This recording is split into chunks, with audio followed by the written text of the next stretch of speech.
1, 2, 3. Kayaknya lebih nih. Cuma dengar satu suara ya. Shalom. Shalom. Puji nama Tuhan. Kita bersyukur hari ini Tuhan masih berikan kesempatan di penghujung bulan yang ke-7. Sebentar lagi kita akan masuk kemerdekaan 17 Agustus. Merdeka bersama Yesus karena ikatan-ikatan kita dilepaskan. Tapi hari ini kita bersyukur kita akan menyatu dalam pemeliharaan Allah. Mari kita satu dalam doa sebelum kita membahas kebenaran firman Tuhan secara bersama-sama. Kita berdoa. Bapa, Engkau begitu baik dan sangat baik, sungguh teramat baik bagi kehidupan kami umat manusia sebagai milik kepunyaan. Tuhan, mari Engkau mau ambil alih lalu lintas berpikir kami, ruangan ini, ruangan hati dan pikiran kami. Apabila ada intervensi kuasa yang bukan berasal kami, tolak, kami patahkan dalam nama Yesus. Dan mari Tuhan Engkau sendiri menaungi ruangan hati dan pikiran kami, bahkan ruangan tempat ini. Engkau mau pimpin kami Tuhan. Engkau sendiri yang mau berbicara bagi kami, karena kami tahu hamba-Mu terbatas, tidak punya kemampuan apa-apa. Tapi apabila Engkau berbicara Tuhan, hikmat daripadamu Tuhan, pengetahuan yang kami akan peroleh dan kami akan mengerti lebih lagi, karena Allah Roh Kudus menuntun kami. Terima kasih Tuhan Yesus. Kehendak-Mu yang jadi Bapa, jangan kehendak kami. Kami pertaruhkan waktu yang singkat ini, biarlah jadi sesuai dengan kehendak. Haleluya. Amin. Baik Bapak Ibu Saudara yang dikasihi dalam Tuhan kita Yesus Kristus, ini luar biasa tema pengunjung bulan. Karena kita tahu bahwa keluarga Kristen, nah kalau keluarga Kristen tidak pernah menyatu dengan Allah, bukan keluarga Kristen. Karena apa Bapak Ibu? Kalau kita lihat dalam keluarga itu kalau tidak punya kesehatan, tidak punya ya kebersamaan, apa yang terjadi Bapak Ibu? Yang kakak jalannya ke sana, yang adik jalan ke sana, orang tua jalan kemana, nggak ketemu. Bahkan bisa saja rumah itu bukan jadi istana, tapi neraka. Yang akhirnya seperti saya dulu sebelum bertobat. Apa yang terjadi Bapak Ibu? Pulang hanya ganti baju, jalan lagi. Dan lebih banyak hidup di jalanan daripada hidup di rumah. Nah, ini yang perlu kita ketahui, bahwa kata menyatu itu berarti kita disatukan. Dari berbagai, dari ujung-ujung bumi kita disatukan karena Allah di dalam Kristus Yesus. Kalau di luar Kristus kita tidak akan bisa disatukan. Karena apa? Masing-masing dengan jalan sendiri. Sama aja kayak keluarga yang tidak ada ayah sebagai imam, nabi dan raja, ibu sebagai pendamping yang memiliki kasih untuk anak-anaknya. Bapak Ibu pernah lihat ayam kalau kehilangan induknya bagaimana? Nggak tahu mau kemana. Apalagi kalau ada itu burung elang, Raja Wali, Garuda, bingung dia, gitu ya. Tapi kalau dia ada induknya, pasti induknya siap menempur. Nah, itulah kata menyatu. Oleh sebab itu, hari ini kita akan bahas bersama-sama menyatu dalam pemeliharaan Allah. Ini luar dan sangat luar biasa. Mari kita buka kebenaran firman Tuhan yang terambil dari Injil Yohanes pasal 6. Kita akan baca beberapa ayat saja ya. Injil Yohanes pasal yang ke-6. Kita akan baca, saya akan baca ayat 35, Bapak Ibu 37, saya 40, Bapak Ibu ayat 44, ya. Saya 48 dan Bapak Ibu ayat 51. Bisa ya? Saya nanti sampaikan. Judul dan perikop yang diberikan oleh Lembaga Alkitab Indonesia, Roti Kehidupan. Wah, ini luar biasa nih. Ada banyak orang di luar sana katakan, mana mungkin Yesus itu roti? Mana mungkin bisa dimakan? Karena apa? Picik. Tapi hari ini kebenaran firman Tuhan membuka sejelas-jelasnya bagi kita. Dikatakan ya, ayat 35 saya langsung. Kata Yesus kepada mereka, akulah roti hidup, barang siapa datang kepadaku, ia tidak akan lapar lagi. Dan barang siapa percaya kepadaku, ia tidak akan haus lagi. Nah Bapak Ibu, ayat 37.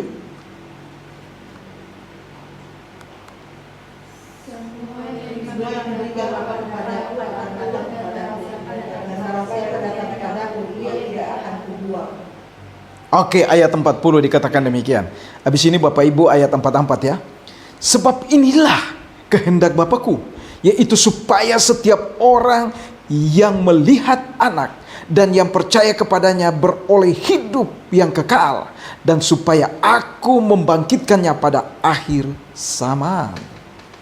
Tidak ada seorang pun yang dapat datang kepadaku jika ia tidak ditarik oleh Bapa yang mengutus aku, dan dia akan membangkitkan pada akhir zaman. Ayat 48 dikatakan begini. Ya, nanti Bapak Ibu ayat 49 ya. Akulah roti hidup.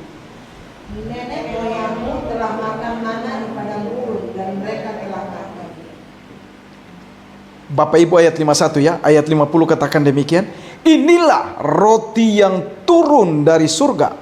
Barang siapa makan daripadanya, ia tidak akan mati. Akulah roti hidup yang telah turun dari surga.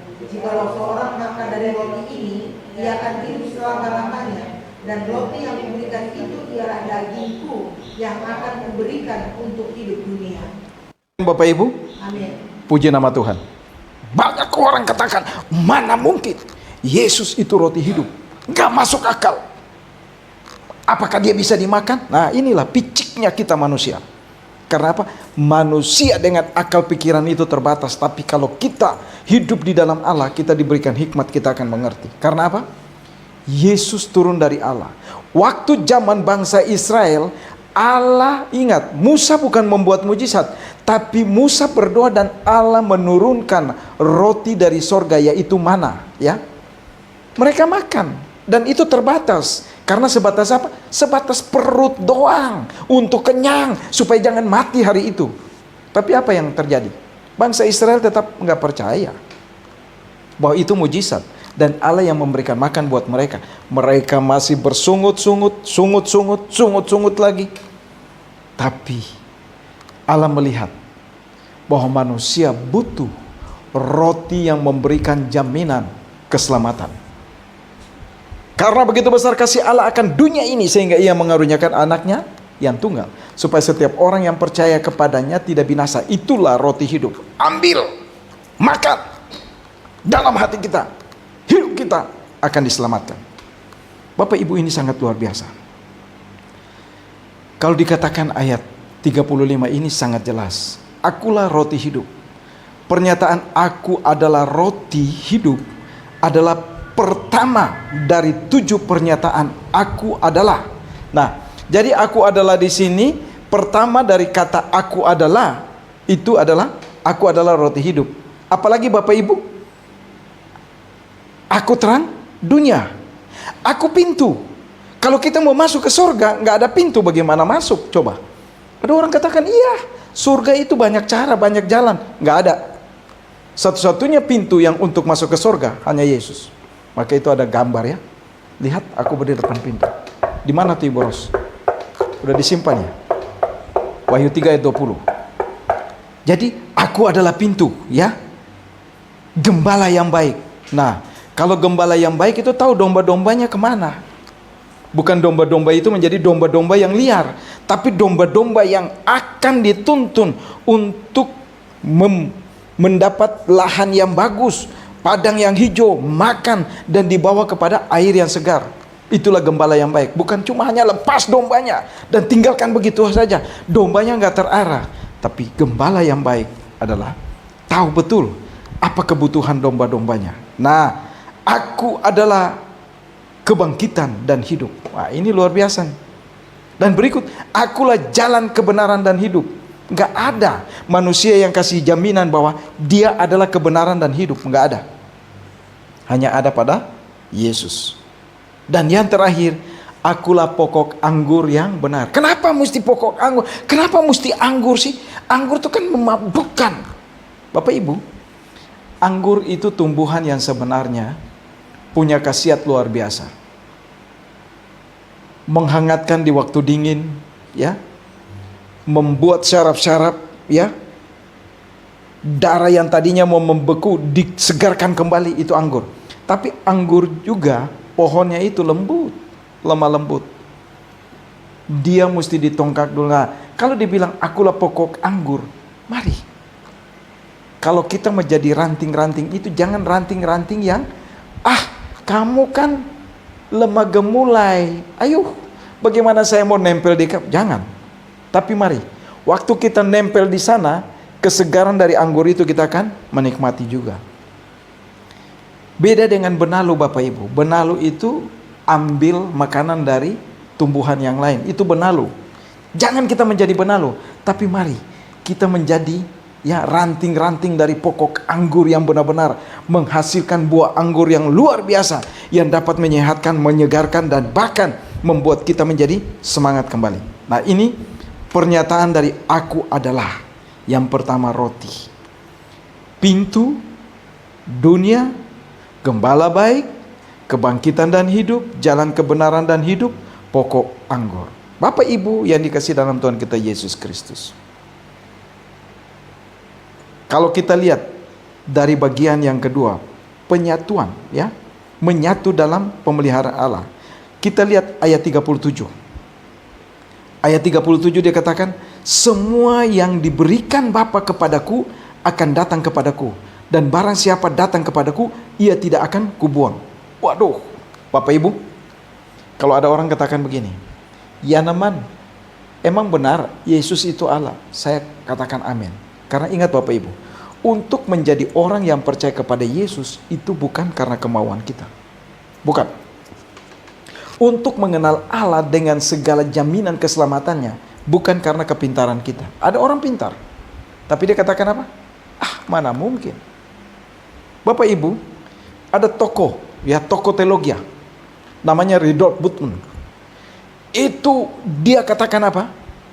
Waduh, saya kalau baca bukunya, saya pikir ini orang teologi tapi kita mesti akui, orang pintar belum tentu mengenal Allah. Karena apa? Allah belum tentu menarik dia. Dia katakan apa? Bila perlu, sebagian dari Alkitab ini disobek. Apalagi yang berbicara mengenai Yesus dan mujizatnya.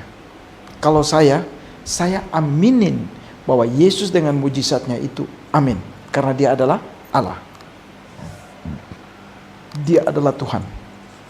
Oleh sebab itu, gelar ini yang diberikan oleh Yesus ini luar biasa. Tapi coba pakar teologi, yang dipercayakan oleh banyak, istilah orang-orang yang mengaku teologi. Tapi coba, dia katakan, bullshit. Kalau memang ada malaikat, kenapa Hitler nggak ditempeleng di rel kereta api? Waduh, saya bilang ini orang menguji itu Tuhan. Orang-orang seperti ini belum tentu memiliki keselamatan. Karena apa? Tidak pernah mengetahui bahwa panggilan Yesus dalam kehidupannya, Allah menarik dia kepada Yesus, dia belum mengerti. Tapi kita bersyukur kalau kita secara pribadi Allah mengenalkan diri dengan segala problem permasalahan. Problem permasalahan saya waktu saya mau mengenal Allah dan Allah ingin memanggil saya dan ingin mengenalkan dirinya kepada saya punya problem. Problemnya apa? Waduh, zaman tahun 82 itu begitu misterius, saya bingung. Opo-opo Alkitab, mana nih yang penting? Opo-opo udah gak berfungsi. Mati, dibuang. Aduh, ada di titik nol. Akhirnya apa? Berpikir, hanya Tuhan, hanya Yesus, Allah yang patut kita datang dan kita sembah. Itu yang luar biasa Bapak Ibu. Oleh sebab itu, Bapak Ibu, Roma 5 ayat 21 itu ada hal-hal yang penting. Supaya sama seperti dosa berkuasa dalam alam maut, demikian kasih karunia akan berkuasa oleh kebenaran untuk hidup yang kekal oleh Yesus Kristus Tuhan kita. Nah, Bapak Ibu, kita menjadi orang percaya, kita bersyukur. Karena apa? Itu hanya karena kasih karunia. Waktu kita mendapat kasih karunia Allah, jangan berpikir panjang. Jangan berpikir seperti orang-orang pintar tadi, Rudolf Bultmann, yang dengan segala teorinya bahwa sebagian dari Alkitab Perjanjian Baru harus dibuang, dimusnahkan. Itu omong kosong dan bodoh. Tapi mari kita langsung sambut. Karena ini kasih karunia. Waktu kita menerima kasih karunia, iman kita bertumbuh. Jadi iman itu orang katakan begini, apa sih iman? Bisa membuktikan iman? Gampang. Waktu kita membuktikan iman, iman kita hanya tertuju kepada Yesus Kristus dan tidak berubah. Itulah iman. Gampang. Daripada orang katakan iman mana? Iman seperti apa? Oh iya, iman lagi pergi ke pasar. Iya, itu iman yang sebagai wujud manusia yang lagi ke pasar. Tapi kalau iman kita kepada Allah di dalam Kristus Yesus, waktu kita menerima kasih karunia, kita tidak bergeser. Hanya tujuan dan mata kita terpandang kepada Allah di dalam Kristus Yesus. Bapak Ibu, sedikit mengenai iman dan kasih karunia, ya. Supaya sama seperti dosa berkuasa yang tadi saya baca, kalau iman, ya, kalau iman dari ayat Roma 5 ayat 21 ini dikatakan gini. Iman kepada Yesus Kristus adalah satu-satunya syarat yang diminta Allah untuk keselamatan. Jadi kalau orang katakan, bagaimana iman? Ya, karena Allah memberikan keselamatan buat saya, itulah iman. Dan saya tidak akan bergeser. Jadi gampang, gak usah pikir panjang lebar. Iman itu seperti apa? Jangan sampai ada orang yang menawan kita dengan filsafat yang kosong, putar, tapi kita bingung. Ya, oleh sebab itu Bapak Ibu, kita lihat. Banyak yang dikatakan. Oleh sebab itu, kalau kita lihat dari perjanjian baru mengenai iman, ya, meliputi 4 unsur utama. Nanti kita akan lihat, karena ini menyangkut pemeliharaan Allah. Iman berarti percaya dengan sungguh-sungguh kepada Yesus yang tersalib dan bangkit sebagai Tuhan dan Juru Selamat pribadi kita, orang yang percaya. Itulah iman. Tapi kalau ada orang yang katakan, bingung, saya punya iman. Iya, karena you percaya kepada siapa? Waktu kita percaya kepada Yesus dengan sungguh-sungguh, bahwa dia mati, dia bangkit, dan dia naik ke sorga, dia akan datang, itu iman. Jadi nggak usah pusing. Iman berarti percaya dengan sungguh-sungguh. Nah, dari bagian pertama, yang kedua B, iman meliputi pertobatan. Waktu kita percaya kepada Yesus, kita tinggalkan kehidupan lama. Yang tadinya pegang opo-opo, sekarang pegang apa-apa. Apa-apa yang ada pada kita, yaitu waktu kita membaca Alkitab katakan berkat bagi orang kita, amin, kita pegang. Karena itu kita pegang apa-apa, bukan lagi opo-opo yang kita baca begini, begono, begana, belum tentu jadi kenyataan. Dan kita ditipu oleh iblis. Nah, iman meliputi pertobatannya, itu kita tinggalkan kehidupan yang lama, masuk dalam kehidupan yang baru. Kisah Para Rasul 17 ayat 30 dikatakan begini, saya coba percepat. Dengan tidak memandang lagi zaman kebodohan, maka sekarang Allah memberitakan kepada manusia bahwa di mana-mana semua mereka harus bertobat. Jadi ini firman Tuhan. Kalau manusia tidak bertobat dan balik kepada Allah, binasa. Ini ayatnya. Kisah Rasul 17 ayat 30. Jadi kalau ada orang katakan, ya, lu gak bertobat, neraka. Yang ketiga, C, mengenai iman. Iman termasuk ketaatan kepada Yesus Kristus dan firman-Nya. Waktu kita percaya kepada Yesus, kita taat kepada firman-Nya. Ingat, Alkitab ini bukan mengandung, tapi firman Allah. Baca dan kita aminkan. Itulah iman. Yang berikut, iman meliputi pengabdian pribadi yang sepenuh hati dan ikatan kepada Yesus Kristus yang terungkap dalam setiap aktivitas kita sebagai surat Kristus yang terbuka. Jadi kalau kita katakan, jangan ada padamu Allah lain di hadapan, ya udah, kita tinggalkan. Dunia ini akan binasa dengan segala tipuan. Allah-Allah yang dibuat oleh manusia itu Allah-Allah yang akan binasa. Tapi Allah yang sesungguhnya dari Allah, yaitu Yesus Kristus, adalah Allah yang memberikan jaminan. Udah, kita nggak perlu pusing-pusing. Yang kedua mengenai iman. Beriman kepada Yesus Kristus sebagai Tuhan dan Juru Selamat adalah tindakan sesaat dan juga sikap yang berkesinambungan. Sesaat dan berkesinambungan. Tapi bisa juga waktu kita menerima kasih karunia, kita menolak. Iman itu akan pergi dari kita. Iman akan meninggalkan kita dan pergi jauh. Yang berikut, yang kedua dari Roma 5 ayat 21. Iman dan kasih karunia. Sekarang kasih karunia. Dalam PL, Allah menyatakan dirinya sebagai Allah kasih karunia.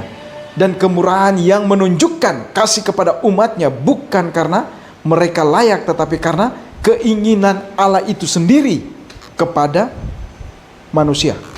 Jadi waktu air bah, Nuh membuat batra, ingin menunjukkan kepada manusia mau nggak ikut. Tapi apa yang terjadi? Mana mungkin di tengah-tengah hutan, puncak gunung begini lagi ada air. Nuh tetap dengan imannya mendengar suara Tuhan dan lakukan itu. Tak tuh. Begitu hujan lebat, apa yang terjadi? Tolong dong, pintu sudah ketutup. Habislah. Nah, itulah. Jadi Allah menunjukkan kasih kepada manusia waktu zaman perjanjian lama. Nah, zaman perjanjian baru, kasih karunia melanjutkan tema ini. Kasih karunia adalah kehadiran dan kasih Allah melalui Kristus Yesus. Yohanes 3 ayat 16. Ya. 1 Korintus 15 ayat 10. Filipi 2 ayat 13, 1 Timotius 1 ayat 15-16. Saya baca 1 Timotius 1 ayat 15-16 supaya kita lebih jelas. Perkataan ini benar dan patut diterima sepenuhnya. Kristus Yesus datang ke dunia untuk menyelamatkan orang berdosa, dan di antara mereka akulah yang paling berdosa. Ini kata siapa coba? Ini Timotius nih. Tetapi justru karena itu aku dikasihani agar dalam diriku ini sebagai orang yang paling berdosa Yesus Kristus menunjukkan seluruh kesabarannya. Dengan demikian aku menjadi contoh bagi mereka yang kemudian percaya kepadanya dan mendapat hidup yang kekal. Luar biasa. Haleluya. Jadi kasih karunia dalam PL dan PB berbeda. Allah menunjukkan kasih kepada manusia. Gak terima gak apa-apa. Tapi dalam PB Allah jamah. You mau nggak? You mau? Oke. Saya akan pakai kau. Nggak mau? Tinggalkan. Ada orang lain yang aku lebih pakai. Oleh sebab itu, Allah mengaruniakan kasih karunia seperlunya. 1 Korintus 1 ayat 4 katakan begini. Aku senantiasa mengucap syukur kepada Allah karena kamu atas kasih karunia Allah yang dianugerahkannya kepada kamu dalam Kristus Yesus. Luar biasa. Bapak Ibu, saya tidak panjang lebar, masih kasih karunia ini panjang. Tapi kita mau kembali lagi kepada menyatu dalam pemeliharaan Allah. Tapi saya mau katakan, iman dan kasih karunia itu tidak dapat dipisahkan. Waktu kasih karunia karena begitu besar kasih Allah akan dunia ini, sekarang kita mau sambut nggak? Dia datang sebagai manusia, mati di kayu salib, terkutuk. Bapak Ibu, banyak orang di dalam kitab mereka takut ngomong tentang orang yang mereka pandang ya terhormat dan membuat kesalahan. Tapi kita orang Kristen bangga. Kenapa? Waktu Yesus disalibkan itu kutuk atau tidak? Kutuk. Karena apa? Kita orang berdosa. Tapi kembali lagi, kita bangga. Kita nggak perlu hilangkan itu. Karena dia disalibkan untuk saya, Bapak, Ibu, dan Saudara semua. Supaya apa? Kita berkenan. Karena ini kasih karunia. Waktu kita sambut kasih karunia, iman kita bertumbuh. Hanya kepada Yesus, menuju kepada Allah dan keselamatan. Ini luar biasa. Bapak Ibu, yang ketiga ini, kehendak Bapakku. Aduh, ini luar biasa. Saya baca ayatnya ya, ayat 40. Sebab inilah kehendak Bapakku, yaitu supaya setiap orang yang melihat anak dan yang percaya kepadanya beroleh hidup yang kekal dan supaya aku membangkitkannya pada akhir zaman. Waduh. Inilah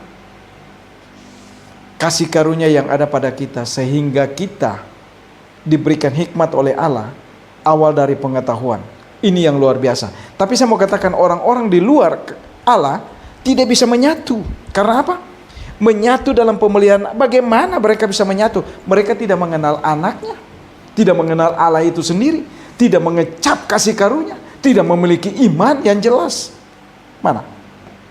Oleh sebab itu, kehendak Bapakku yang pertama, bukan kehendak Allah bahwa seorang beriman jatuh dari kasih karunia. Ingat ya, ini bukan kehendak Allah. Allah tidak pernah menginginkan manusia itu jatuh ke dalam dosa. Galatia 5 ayat 4 katakan begini, kamu lepas dari Kristus. Nah, waktu kita lepas dari Kristus, kita meninggalkan kasih karunia. Tapi Bapak Ibu, saya mau katakan, saya mau kasih tahu, jangan pernah tinggalkan Kristus.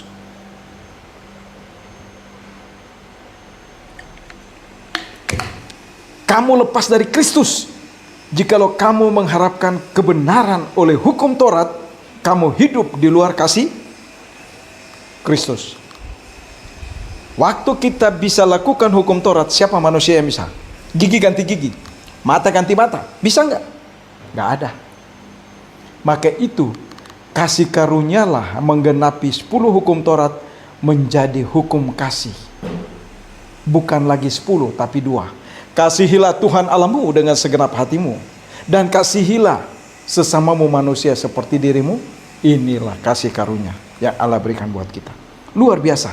Jadi kehendak Bapa memberikan anaknya bagi kita, orang percaya. Dan waktu kita percaya, bukan karena hebatnya kita, karena Allah menarik kita. Bukan kehendak Allah bahwa, sudah tadi ya, bahwa Allah bahwa seorang beriman jatuh dari kasih karunia, dan dengan demikian terpisah dari Allah, juga bukan kehendaknya. Jikalau ada orang binasa atau gagal datang kepada kebenaran dan diselamatkan, itu bukan karena Allah, tapi karena pilihannya sendiri. 2 Petrus 3 ayat 9 katakan begini, Tuhan tidak lalai menepati janjinya, sekalipun ada orang yang menganggapnya sebagai kelalaian, tetapi ia sabar terhadap kamu, karena ia menghendaki supaya jangan ada yang binasa, melainkan supaya semua orang berbalik dan bertobat, supaya memiliki keselamatan. Ini luar biasa. Menyatu dalam pemeliharaan Allah. Jadi menyatu dalam pemeliharaan waktu kita sambut panggilan Allah, itu luar biasa. Jadi waktu kita menjadi orang percaya, bukan karena kita. Sebenarnya Allah sudah tentukan kita dari masa dalam kandungan ibu kita. Tinggal kita mau nggak sambut. Seperti begini Bapak Ibu, saya senang nih, Christine masih muda, sekalipun dia nggak mengerti apa-apa, tapi begitu ditunjuk, mau. Kita kenal ya Christine, itu yang di belakang itu loh. Ini yang memang sebenarnya kesempatan-kesempatan seperti ini tidak akan terulang 2 kali. Orang mau katakan apa? Ingat, pepatah katakan apa? Anjing menggonggong, kafilah berlah. Gak peduli lu ngomong apa, yang penting kesempatan ini aku pergunakan. Nah ini yang Allah inginkan, seperti itulah. Jadi saya katakan, iman bodoh-bodoh aja. Waktu kita percaya Allah, ya sudah, jangan terpengaruh. Jalan aja. Berjalan bersama Allah, nanti kita akan melihat Allah akan menyediakan segala sesuatu. Ini yang Tuhan inginkan. Yang kedua, kehendak Bapa. Akan tetapi ada perbedaan besar di antara kehendak Allah yang sempurna dengan kehendaknya yang mengizinkan. Nah, jadi ada yang kehendak Allah yang sempurna dan Allah izinkan. Jadi kalau sempurna, waktu kita percaya kita menjadi orang yang sempurna. Tapi kalau Allah izinkan, itu banyak kali orang udah mengecap ya anugerah dari Allah, tapi tinggalkan, lepas. Akhirnya apa? Jadi suam-suam kuku, jadi biasa-biasa. Biasa. Maka itu nggak heran kalau orang berbalik dan tinggalkan Kristus, itu dia memilih untuk binasa. Itu saja. Tapi kalau kita yang mau tetap hidup untuk memiliki keselamatan, sorga abadi, tetap berjalan bersama Yesus. Yang ketiga, keinginan Allah bahwa orang beriman akan dibangkitkan pada akhir zaman tidak membebaskan mereka dari tanggung jawab. Jadi kita punya tanggung jawab. Sebagai orang normal, kita tetap harus bekerja. Waktu kita bekerja dengan giat, Tuhan menambahkan berkat bagi kita. Tapi orang malas, firman Tuhan katakan apa? Ibu Ros, jangan dikasih makan. Aduh, lebih repot lagi. Ya bagaimana mungkin? Tapi kalau anak kita dikasih makan gak sayang? Viani masih kecil loh, dikasih makan gak? Viani, wah, dia udah seru dengan dia punya Iya, ini nggak boleh nih. Itu yang bikin kamu nanti nggak maju sayang. Tapi mari mulai dengan Alkitab. Baca, jangan pegang hidung. Ya, oke, pintar. Nah, jadi kalau kita lihat ya, mari kita maju bersama-sama dengan Tuhan. Jangan pernah kita lalai dan tinggalkan. Keinginan Allah bahwa orang beriman akan dibangkitkan pada akhir zaman. Ini keinginan Allah. Tapi kalau kita tidak mau Allah menginginkan itu dalam hidup kita, kita punya pilihan kok. Karena apa? Allah menciptakan manusia segambar serupa dengan Allah dan makhluk ciptaan yang paling sempurna, tapi dengan hak bebas, tidak seperti robot. Jadi waktu kita mau jadi orang benar, itu pilihan ada pada kita. Kita mau sambut enggak? Kasih karunia Allah ini, iman akan bertumbuh dan kita akan berjalan bersama-sama dengan Tuhan. Ya, kalau kesaksian, kita punya banyak kesaksian ya. Kita bisa lihat orang-orang yang ya iri sama kita, yang berbuat jahat sama kita, bisa Tuhan permalukan. Itu mudah bagi Tuhan. Gak akan Tuhan tinggalkan kita sebagai orang percaya. Karena apa? Tuhan katakan, ya, apapun yang terjadi dengan kita, Tuhan tetap bersama-sama dengan kita. Firman Tuhan katakan begini, cukupkanlah dirimu dengan apa yang ada pada kamu, karena Allah telah berfirman, aku sekali-kali tidak akan membiarkan engkau dan meninggalkan engkau, tapi aku sekali-sekali akan berjalan bersama-sama dengan engkau. Wah, ini luar biasa. Jadi kita aminkan setiap firman dan kebenaran firman Tuhan. Oleh sebab itu ibu bapak yang dikasih dalam Tuhan, kita menyatu dalam pemeliharaan Allah yang keempat. Ya, ini sangat luar biasa. Ditarik oleh Bapa. Bapak Ibu, bagaimana kita ditarik? Kadang-kadang kita ditarik, kita suka tarik ulur. Betul nggak ya? Aduh, mau ikut dia nggak ya? Membosankan. Pusing, ya. Tapi saya bersyukur, waktu Allah menarik saya, ya, itu Yohanes 6 ayat 44, ditarik oleh Bapa, saya langsung merelakan diri. Seperti mobil yang mogok ditarik oleh mobil yang di depan. Dia nggak bisa, mau rem, mau apapun, tetap ketarik aja. Nggak bisa bilang enggak. Nah, kita mesti seperti itu. Waktu kita tertarik oleh otoritas dan kuasa, jangan tunggu, jangan mengeraskan hati. Waktu kita mengeraskan hati, ingat, kesempatan itu tidak 2 kali. Kesempatan itu cuma 1 kali. Waktu kita sambut, kita akan melihat bahwa kuasa dan otoritas Allah nyata dalam hidup kita. Yohanes 12 ayat 32 katakan begini, dan aku apabila aku ditinggikan dari bumi, aku akan menarik semua orang datang kepadaku. Hai, luar biasa. Yesus waktu terangkat ke sorga, dia bilang apa? Ingat, maka itu ada orang katakan begini, mana mungkin kalau Yesus Allah, kenapa dia masih berdoa buat kalian manusia? Apa ke Tuhan mesti juga berdoa? Ini orang bodoh.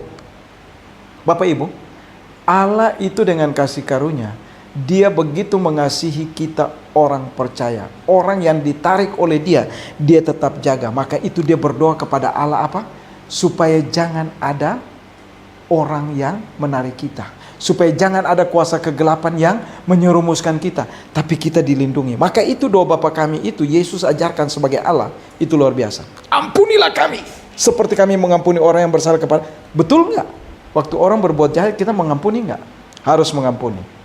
Dengan legowo, hati yang terbuka katakan, Tuhan, saya belum bisa ketemu orang itu, tapi saya datang di dalam doa saya, ampuni dia Tuhan, berkati dia, apapun perbuatan dia, jahatnya kepada saya, ampuni dia Tuhan, saya kembalikan dengan berkat, Tuhan akan ampuni. Maka itu, ampunilah kami seperti kami mengampuni orang yang bersalah. Dan yang kedua apa? Dan janganlah membawa kami ke dalam pencobaan, tetapi lepaskan kami daripada yang jahat. Nah, ini yang Yesus selalu mendoakan kita di sorga. Dia udah di sorga, tapi ingat, sebagai gembala yang baik, dia tetap melihat domba-dombanya. Hei Yaneman, itu bukan rumah kamu itu. Sini. Oh Yaneman, oh ya lantai 7 bolehlah, itu rumah kamu. Tapi jangan lantai 1 bolehlah. tempat tunggu ya Ibu Ros ya. Ya. Tuhan tahu. Jadi jangan pernah berpikir begini, Tuhan gak tahu. Ingat, Dia tahu. Dan Dia selalu berdoa supaya jangan si jahat merampas kita darinya. Karena waktu Allah menciptakan manusia, manusia itu bersama-sama dengan Allah. Adam dan Hawa ya, ada di Taman Eden. Tapi ingat, Allah tidak membuat mereka seperti robot. Allah memberikan kebebasan. Waktu mereka memilih untuk terpisah dari Allah, Allah biarkan, silakan. Tapi Allah mencari, karena ini gambarannya. Di mana kalian? Umpet. Dan sudah begitu, bukannya minta maaf sama Tuhan. Tuhan, maafkan kami atas keteledoran kami melakukan hal yang memang sebenar melanggar. Kalau tidak boleh makan buah itu, kami makan dan kami tahu bahwa kami mati. Mati apa? Kekekalan. Bukan mati saat itu, tapi kekekalan. Tapi Tuhan masih berikan kesempatan. Gak ada kesempatan dari manusia itu sendiri kepada Allah. Allah sudah memberikan kesempatan, tapi mereka tidak mau. Oleh sebab itu, kesempatan yang terakhir, kita generasi berikut.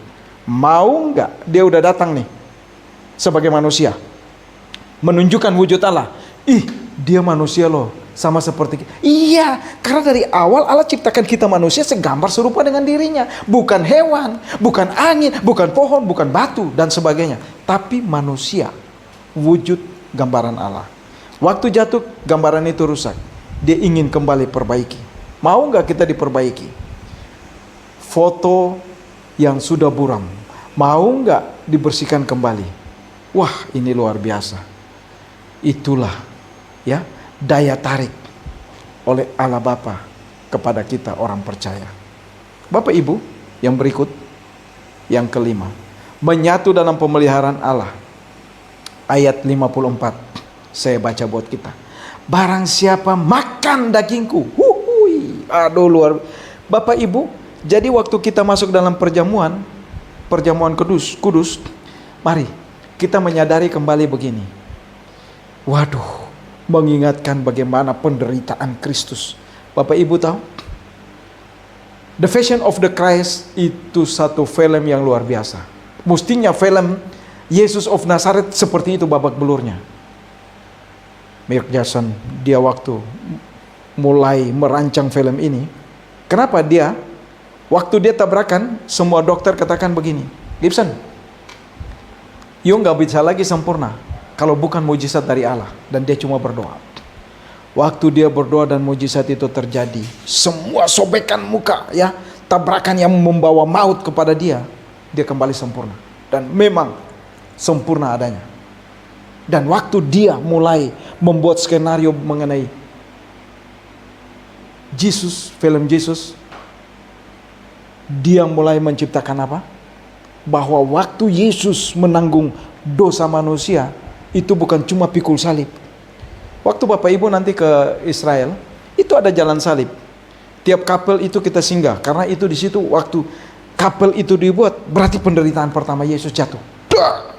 Kita berdoa. Berikut, jatuh lagi berdoa. Nah, waktu dia jatuh, ketimpa itu salib, bagaimana mukanya? Bapak Ibu, kalau di sana nanti, di Israel itu, memang masuk ya, ke Golgota itu masuk pasar-pasar dan sebagainya.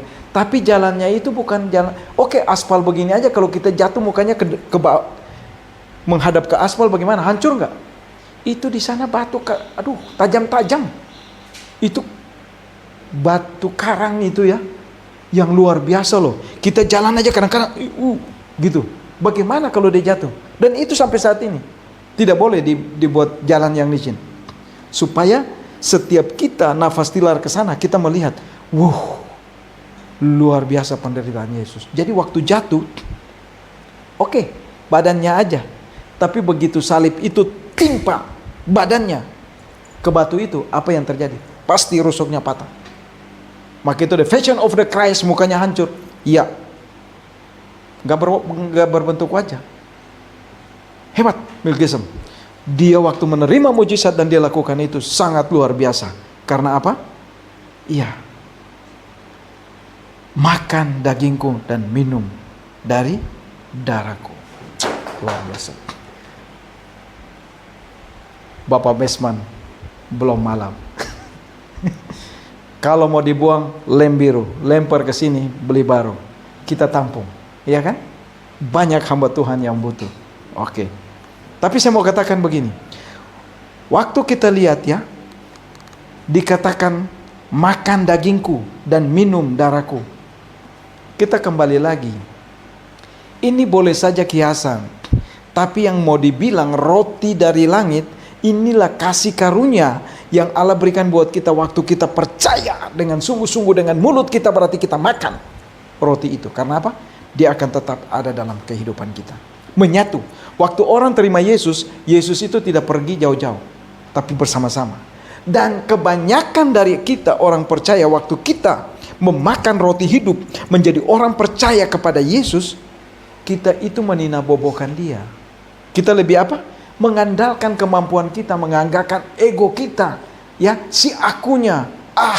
Saya bisa, saya mampu, saya bisa, saya ini, saya ono. Tidak lagi mengandalkan Tuhan. Tapi mari, sebagai orang percaya, apa yang kita lakukan sebagaimana firman Tuhan katakan apa? Waktu kita mau lakukan ini dan itu, apabila Allah kehendaki, semuanya akan lewat dan kita akan berhasil. Tapi kalau Allah tidak kehendaki, susah. Oleh sebab itu Tuhan, mari Tuhan berkati saya dalam studi saya, cita-cita saya, masa depan saya, anak cucu saya. Tuhan berkati, Tuhan berkati.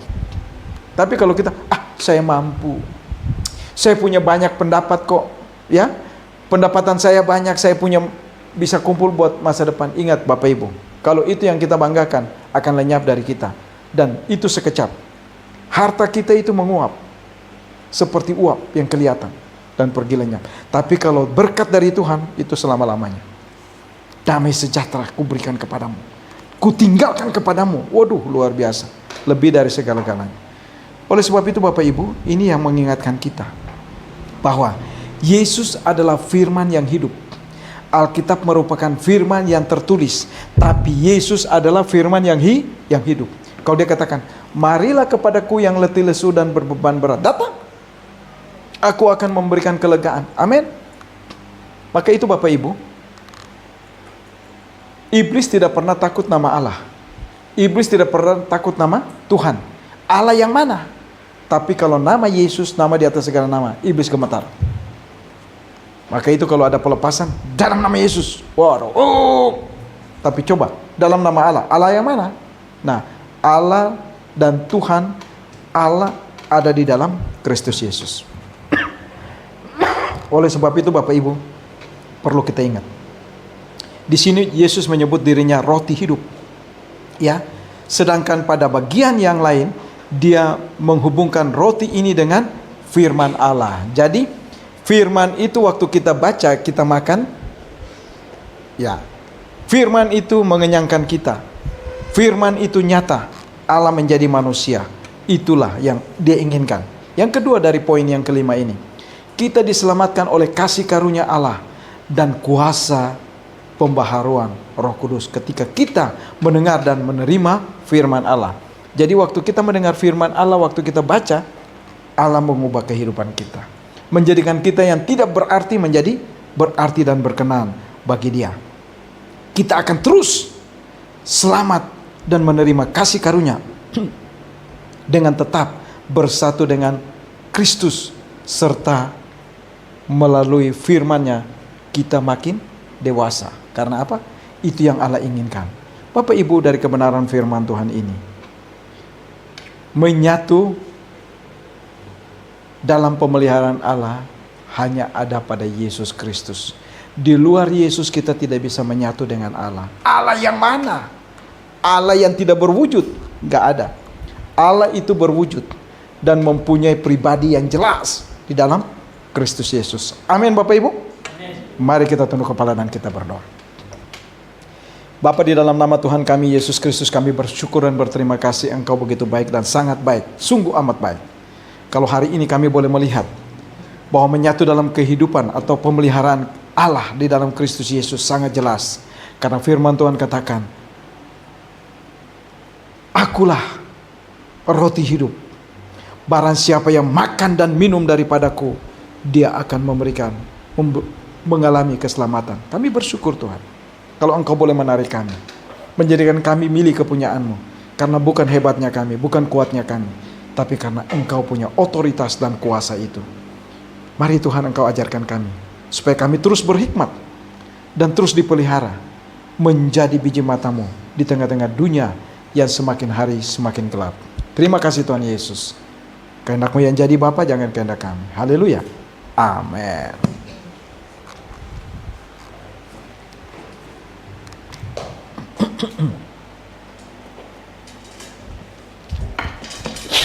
Di bawah kita memberikan persembahan